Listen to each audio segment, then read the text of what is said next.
I mean, do I even need to ask, are you sad to see Teddi go? Not really.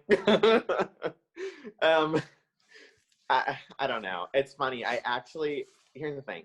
Teddi and I have not talked in 2 years now. 2 full years we have not talked. And I thought about reaching out to her once the show ended, last year after like the whole Puppygate situation was over. But I didn't. And I have been thinking about reaching out to her and just like really having like a conversation. Because I think that, because here's the thing is like, I'm not the type of person that's like friends with somebody and then just like can just like drop them, especially in like this weird situation that we were in.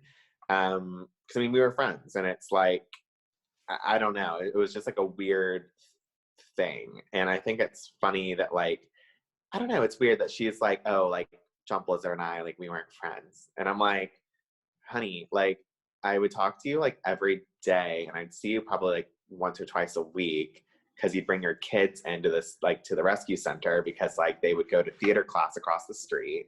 Like also like another aspect of the situation is like our adoption coordinator at the time was dating her little brother. And like our adoption coordinator is like my best friend. So like, it's like I was saying, it's like a very weird and like, everybody knows everybody. The small group of people, like we all know each other. And so for her to just be like, we weren't friends, even though like also like on the show, she's like, oh yeah, it wasn't weird that like John called me up. Like it wasn't weird. Like there's a reason, like also it's like, I'm not texting Kyle Richards every day. Like I don't talk to Kyle Richards. You know, it's like Kyle and I, like we are not friends, not like in a bad way. Right. But it's like I just don't understand like how you can even say that we weren't friends. And I think it's funny too, because like I've actually introduced Teddi to other people, like within Bravo as well. Like the reason why her and Cameron Westcott are friends is through me.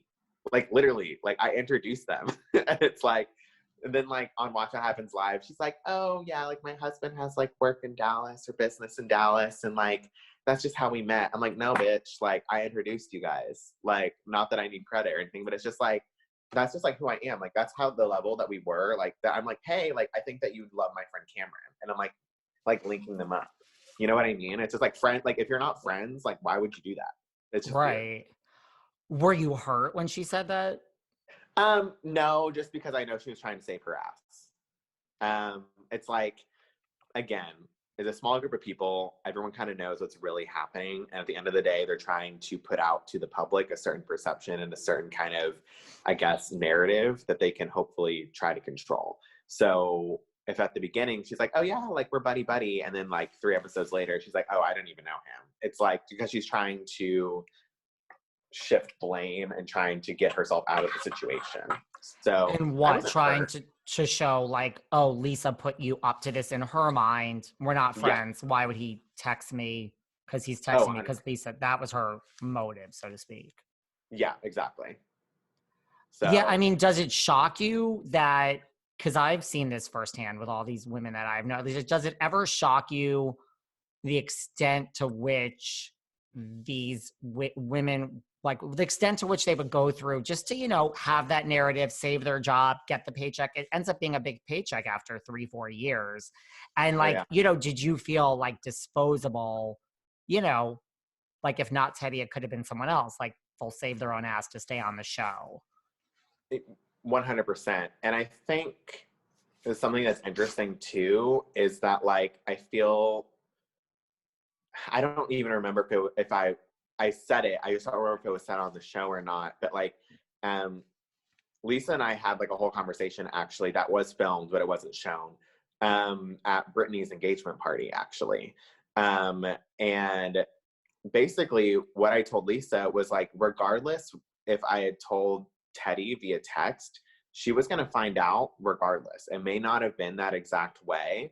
But like I said, like our adoption coordinator was literally dating her little brother. Like her adoption coordinator, me and Teddi, like we all had a group message too.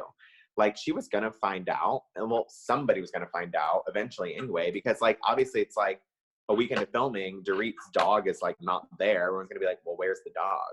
You know what I mean? Like it's just like, I don't know. It's just like going about it may have been like the wrong way in terms of like, you know, being gossipy and texting her, whatever. But it wasn't Lisa that said it. for me to even text Teddi at all. Lisa actually didn't even want to talk about it because she wanted to protect Dorit. She, you know, she didn't want to talk about it. She just wanted the dog back, essentially, and kind of move on.